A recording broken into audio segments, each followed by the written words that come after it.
At a campaign rally in Orlando, Florida, Hillary Clinton talked about the economy and improving opportunities for people with disabilities.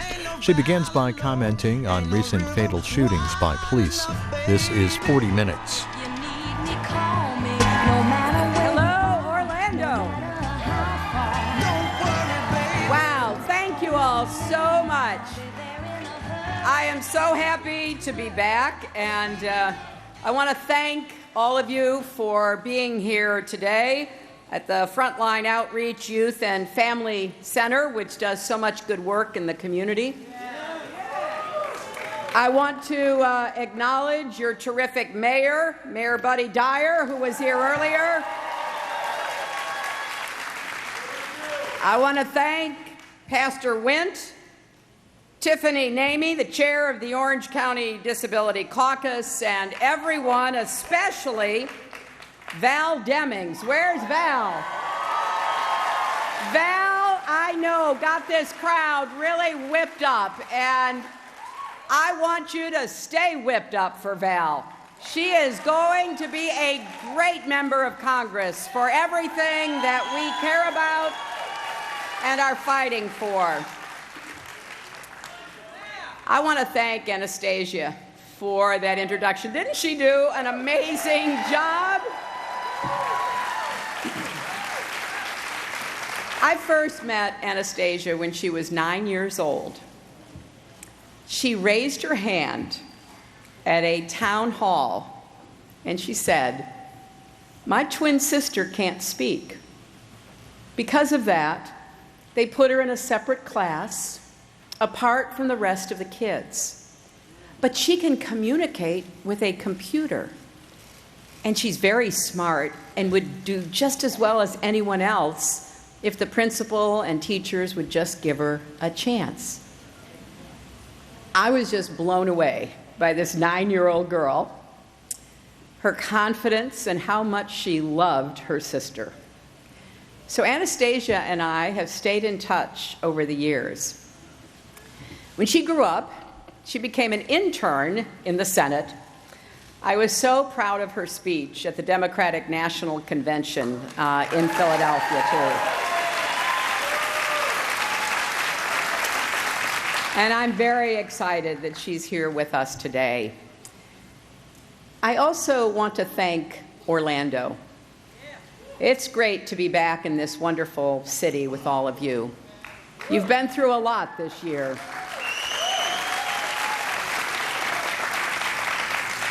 And what has been so notable is you've responded with grace. You've shown the world what Orlando is made of: strength, love, and kindness. This is something we could all use more of right now.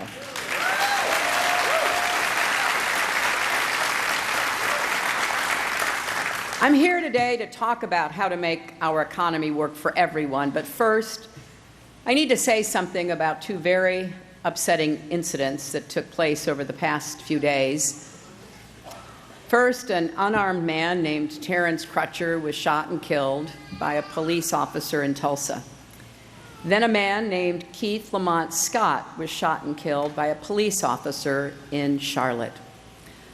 I'm sending condolences and prayers to their families. I know a lot of you are as well. There is still much we don't know about what happened in both incidents, but we do know that we have two more names to add to a list of African Americans killed by police officers in these encounters. It's unbearable, and it needs to become intolerable. We also saw the targeting of police officers in Philadelphia last week. And last night in Charlotte, 12 officers were injured in demonstrations following Keith Lamont Scott's death. Every day, police officers across our country are serving with extraordinary courage, honor, and skill. We saw that again this weekend in New York and New Jersey and Minnesota. Our police handled those terrorist attacks exactly right, and they likely saved a lot of lives. I've spoken to many police chiefs and other law enforcement leaders who are as deeply concerned as I am and deeply committed as I am to reform. Why? Because they know it is essential for the safety of our communities and our officers. We are safer when communities respect the police and police respect communities.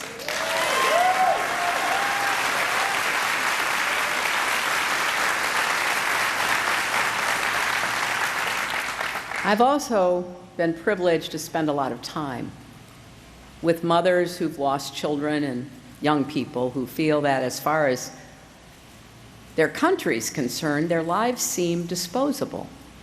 We've got to do better. And I know we can. And if I'm elected president, we will. And we will do it exactly together, which is the only way it can be done. Look, I know I don't have all the answers. I don't know anyone who does. But this is certain.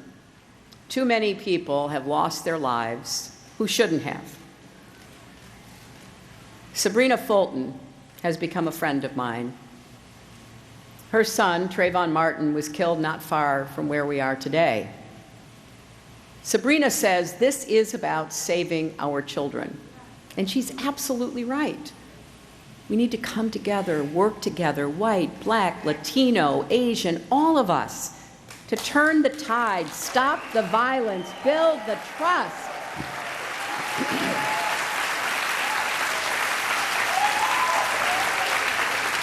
We need to give all of our kids, no matter who they are, the chance to grow up safe and healthy in their communities and in our country.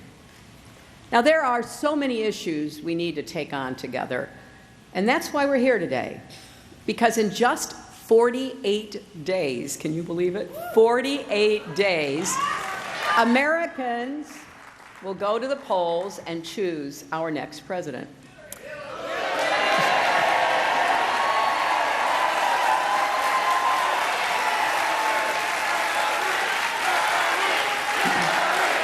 Well, I hope so. I hope so. You know, I want to just stress that our campaign is about the fundamental belief that in America, every person, no matter what you look like, who you are, who you love, you should have the chance to go as far as your hard work and dreams will take you. And that is the basic bargain that made our country great, and it's our job to make sure it's there for you and future generations. Building an economy that works for everyone, not just those at the top, is the central challenge of our time. And I take it personally because I'm a proud product of the American middle class. My grandfather started working in a lace mill in Scranton, Pennsylvania, when he was just a boy and worked there for 50 years. Thanks to him, my dad was able to go to college and then start his own small business printing fabric for draperies. And because of my dad and my mom, I could head out into the world and follow my dreams. Every American family should be able to write a similar story for themselves and their children. And history has shown us, our history has shown us that the strongest growth in our economy is inclusive, broad-based growth, when everyone can contribute to our prosperity and share in its rewards. Now, here's just one example. The flood of women into the American workforce over the past several decades was responsible for more than $3.5 trillion in economic growth.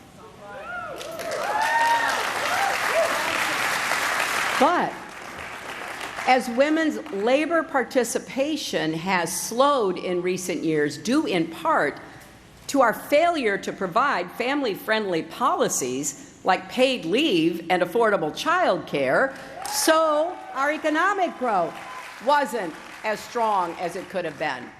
Women who want to work deserve to work. And whenever they are denied that opportunity, it's not fair to them, and we all lose out. In a competitive 21st century global economy, we cannot afford to leave talent on the sidelines. When we leave people out or write them off, we not only shortchange them and their dreams, we shortchange our country and our own futures. That's one reason why I care so much about supporting working parents. It's one reason why I'm such a strong supporter of comprehensive immigration reform, because bringing millions of undocumented workers into the formal economy will decrease abuse and exploitation, and it will increase our economic growth and our tax base. It is estimated if we did this, despite what you hear from the other side, we would increase our gross domestic product by an estimated $700 billion in 10 years. Now, we need that. It's also one reason why we've got to break down barriers of systemic racism, including underinvestment that have held communities of color back for generations. That's part of building an inclusive economy, too. And it's why I believe we need to do more to help young people who were left behind in the wake of the Great Recession. Find those strategies and opportunities that will get them moving ahead again. And we've got to help older Americans who've been displaced by automation and outsourcing in our changing economy. And too often, training and retraining doesn't work as it should. If you don't have a 4-year degree, if you haven't really had the chance to upgrade your skills over the years, it's hard to just make a course correction. We need to have apprenticeships and community college and technical programs starting in high school and moving all the way up to older workers. Whether you're trying to start your career or you've spent decades contributing to our economy, you deserve better. Now, these are some of the elements of my plan for an inclusive economy, and I'm going to hold up the book Tim Kaine and I have put out, because we've actually put in one place all of our plans. You see, we have this old-fashioned idea, if we're asking you to support us, we should tell you what we're going to do, right?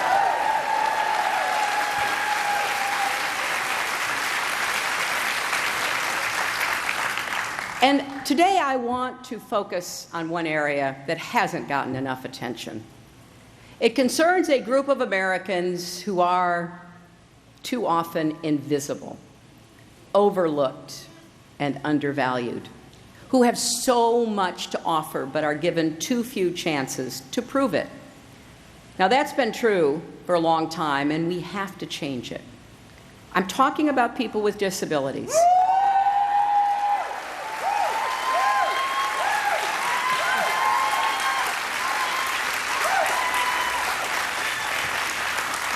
Men and women, boys and girls who have talents, skills, ideas, and dreams for themselves and their families, just like anybody else. Whether they can participate in our economy and lead rich, full lives that are as healthy and productive as possible is a reflection on us as a country. And right now, in too many ways, we are falling short.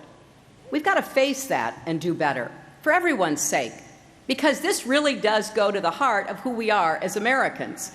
I intend this to be a vital aspect of my presidency.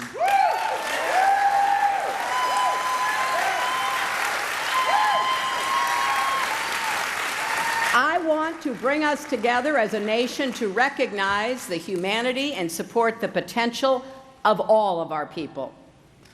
And I want you to hear this, because this is not well known. Nearly 1 in 5 Americans lives with a disability. Now, some of those disabilities are highly visible, some much harder to notice. If you don't think you know someone with a disability, I promise you, you do. But their disability is just one part of who they are. Across the country, people with disabilities are running businesses, teaching students, caring for our loved ones. They're holding public office, making breakthrough scientific discoveries, reporting the news, and creating art that inspires and challenges us.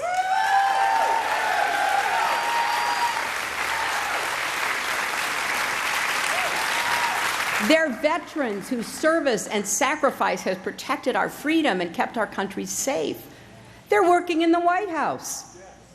Just last year, a young woman named Leah Katz Hernandez became the first West Wing receptionist who is deaf. So when world leaders come to the White House, the person who greets them is Leah. Think of the message that sends about how our nation sees the talent in everyone.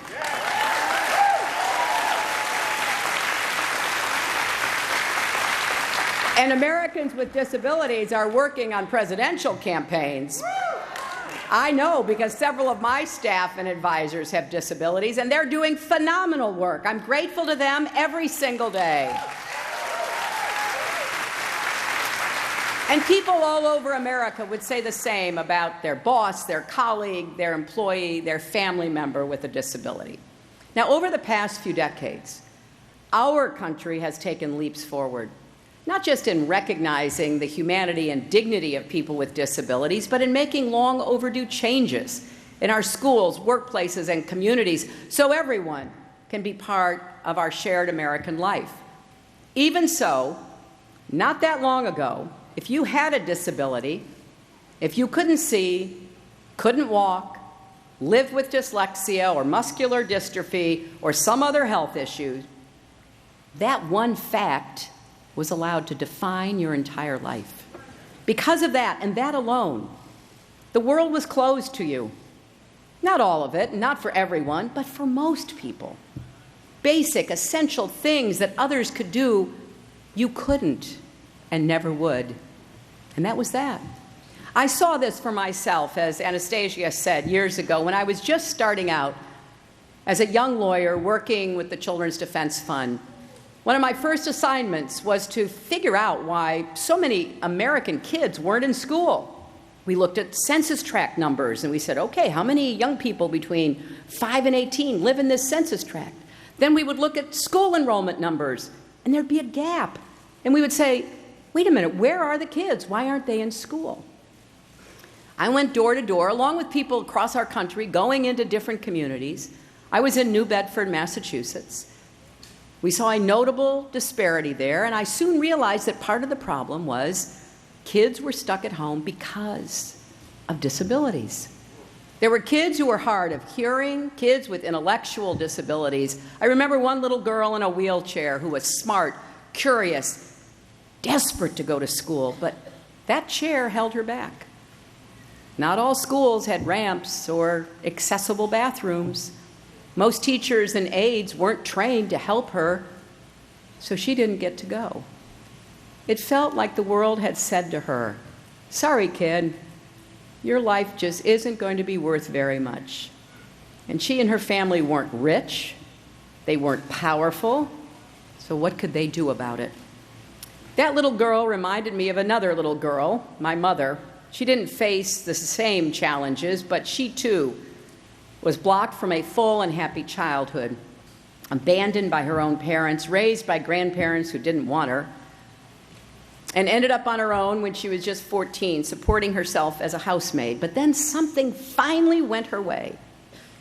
The woman she worked for encouraged her to finish high school. And that family showed my mother what a happy family looked like. After many lonely years, it was the start of a better life. The core lesson from her childhood was that none of us gets through life alone. We all have to look out for each other and lift each other up. And I remembered that, sitting with that little girl in a wheelchair. My colleagues and I at the Children's Defense Fund, along with others, gathered the facts, and we built a coalition of activists and families across America. And together we helped convince Congress to pass a groundbreaking law saying that children with disabilities have the same right to be educated in public school, just like any other kids.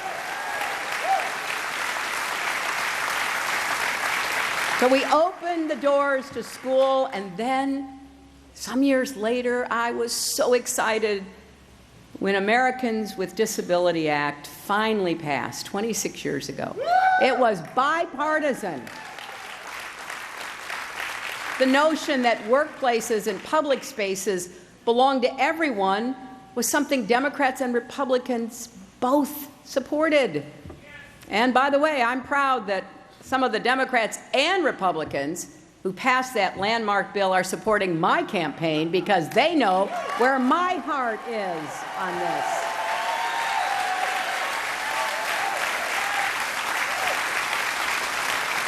As Secretary of State, I appointed the first ever special advisor for international disability rights because I wanted America to stand up for the rights and dignity of people with disabilities all over the world.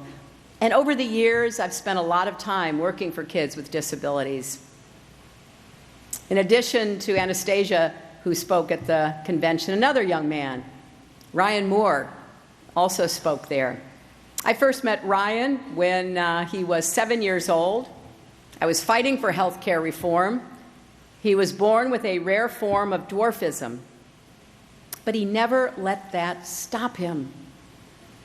He's had so many surgeries, we've lost count of them. But his family was always there for them and for him, and he was the advocate for himself as he got older.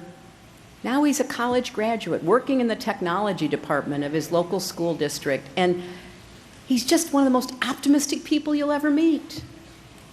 Listening to Ryan and Anastasia tell their stories at the convention this July made me think about all the people who never got the chance to get the education, let alone go to college, become forces for change. And I thought about all the mothers and fathers across America who love their children more than anything and want so badly for them to have every opportunity that they deserve to have in America.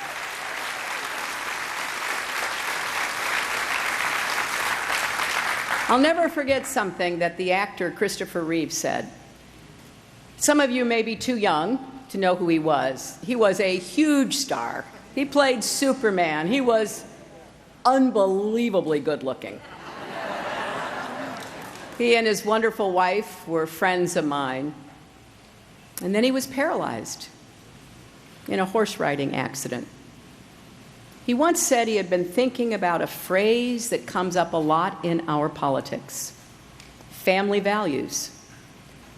Since my accident, he said, I've found a definition that seems to make sense. I think it means that we're all family and we all have value. I couldn't agree more.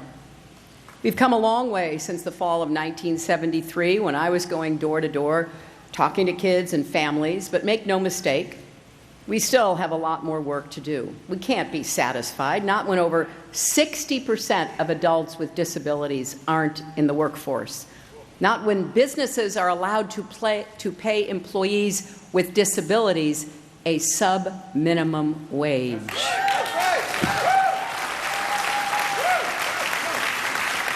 Not when people with physical and intellectual disabilities are still subjected to stigma and discrimination every single day. We've got to build an inclusive economy that welcomes people with disabilities, values their work, treats them with respect. Now, one advocate after another has told me the same thing. We don't want pity. We want paychecks. We want the chance to contribute. And as president, I'm going to give them that chance. First, we're going to focus on jobs and incomes. I'm going to fight to give more Americans with disabilities the chance to work alongside those without disabilities and do the same jobs for the same pay and benefits. People with disabilities shouldn't be isolated. They should be given the chance to work with everyone else.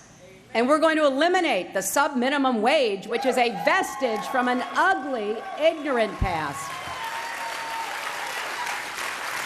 Good work deserves fair pay, no matter who you are. Second, we're going to work with our colleges and universities to make them more accessible to students with disabilities.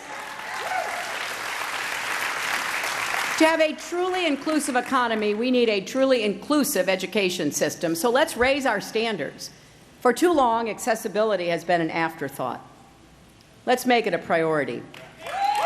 In our curriculums, our classrooms, and the technology our students use, it's like what Anastasia said about her sister. She can communicate through a computer. Then let's make sure kids who can communicate that way have the opportunity to do so. Third, we're going to partner with businesses and other stakeholders to ensure those living with a disability can get hired and stay hired. As part of that, we'll launch a new effort we're calling Autism Works to help people with autism succeed in the workplace.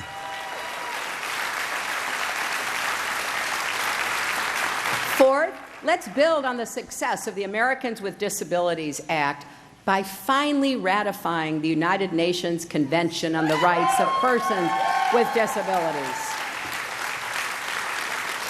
It has the strong backing of leaders across the political spectrum, and it's a chance to show American values and American leadership. And I have to tell you, ever since I was First Lady, I've had the great privilege of traveling the world on behalf of our country.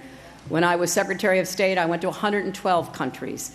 And one of the things that I have noticed is how far behind many countries are in how they treat people with disabilities. Very often, people with disabilities from the time they are babies and toddlers are locked away, basically forgotten.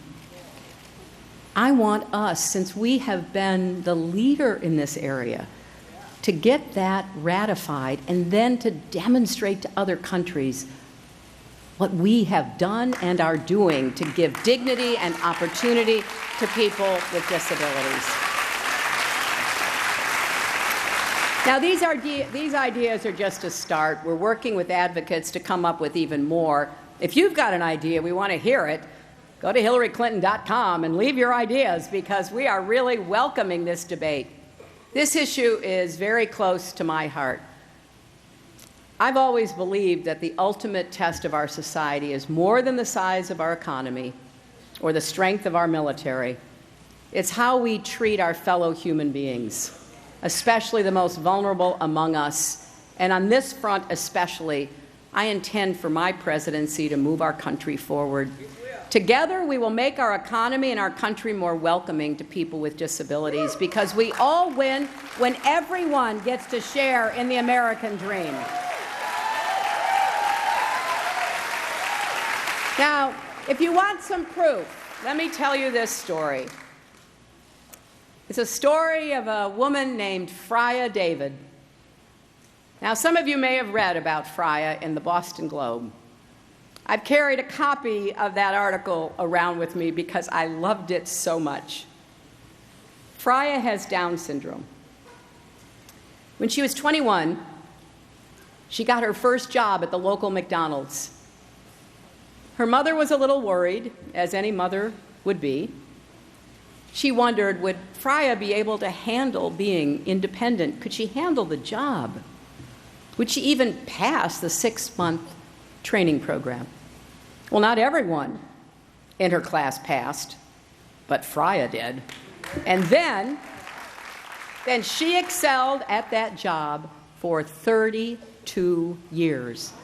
Her colleagues loved her, and she loved them. The restaurant became such a home to her that she'd bring her family there on off days just to hang out. Earlier this year, Freya began to show signs of early onset dementia. She knew that meant she had to stop working, but 32 years is a pretty good run, isn't it? It broke her heart. One thing that made it a little better is the whole staff threw a party in her honor. Her family hoped a few people might show up, and in the end, nearly 100 people did. Customers, colleagues, and friends from over the years. The party lasted 3 hours. And at one point, one of Freya's former managers asked for everyone's attention. She turned to Freya and she said, "We love you, we appreciate you, we respect you, and we are all better people for having you in our lives."